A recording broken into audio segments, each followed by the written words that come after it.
بسم اللہ الرحمن الرحیم۔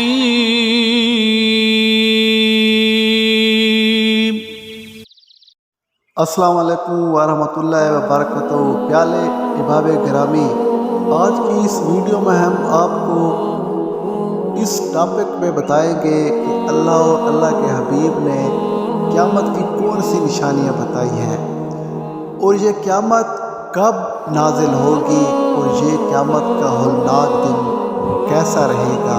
تو چلیے آج کی اس ویڈیو میں آپ ملاحظہ کیجئے۔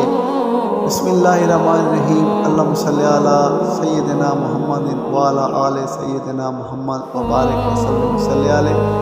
قیامت کی نشانی نبی کریم صلی اللہ علیہ وآلہ وسلم نے ارشاد گرامی فرمایا، سب سے پہلے جو لوگ یا سب سے پہلے جو چیز لوگوں کے درمیان سے اٹھائی جائے گی وہ امانت داری ہے، اور سب سے پیچھے جو چیز ان کے درمیان باقی رہ جائے گی وہ نماز ہے، اور بہت سے نمازی ایسے ہیں جن کی خدا کے نزدیک کوئی وقت نہیں ہے۔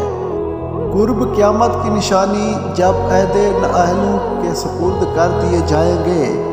ہمارا یہ وطن عزیز جیسے پاکستان کے نام سے پکارا جاتا ہے، اور جس کی بنیاد کلمہ طیبہ پر رکھی گئی، جس کو حاصل کرنے کی خاطر بے شمار شیرخوار اور معصوم بچوں کو ہند و غمخوار پرندوں نے ماؤں کی چھاتیوں سے کھینچا اور ماں کی ممتا کے سامنے انہیں نیزوں پر گاڑ دیا۔ ہزاروں کی تعداد میں مسلمانوں کی بہو بیٹیاں کہ جن کے اندر شرم و حیا کوٹ کوٹ کر بھری ہوئی تھی، ان کی عزت و عظمت والی پاکیزہ چادر کو سرعام تار تار کیا گیا اور ان کی عزت و آبرو کو پامال کیا گیا، اور بہت سے نوجوان کہ جنہوں نے اپنی نوخیز یونیوں کو بے درخیز قربان کر دیا، گویا قیامت سے پہلے قیامت پر تھی۔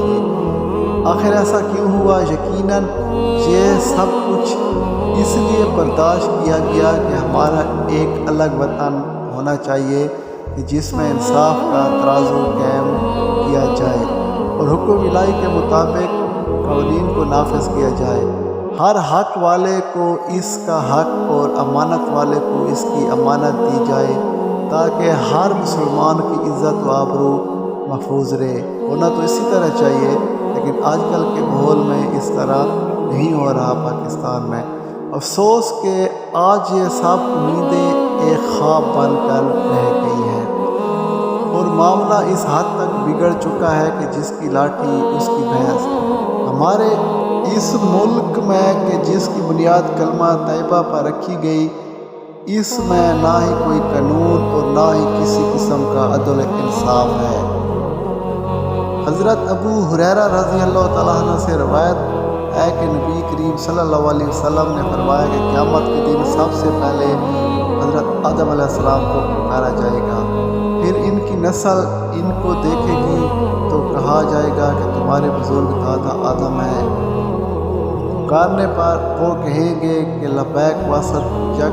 اللہ تعالیٰ فرمائے گا کہ اپنی نسل میں سے دوزخ کا حصہ نکال لو۔ آدم علیہ السلام عرض کریں، اے پروردگار کتنوں کو نکالوں؟ اللہ تعالیٰ فرمائے کافی ہے، 99% تو اس کی ایک جنتی صحابہ رضوان اللہ علیہم نے عرض کیا، یا رسول اللہ جب ہم میں سے 100 میں 99 نکال دیے جائے تو پھر باقی 11 رہ جائیں گے۔ آخر حضرت محمد صلی اللہ علیہ وسلم فرمائے کہ تمام امتوں میں سے میری امت اتنی ہی تعداد میں ہوگی جیسے سیاہ بیل کے جسم پر سفید بال ہوتے ہیں۔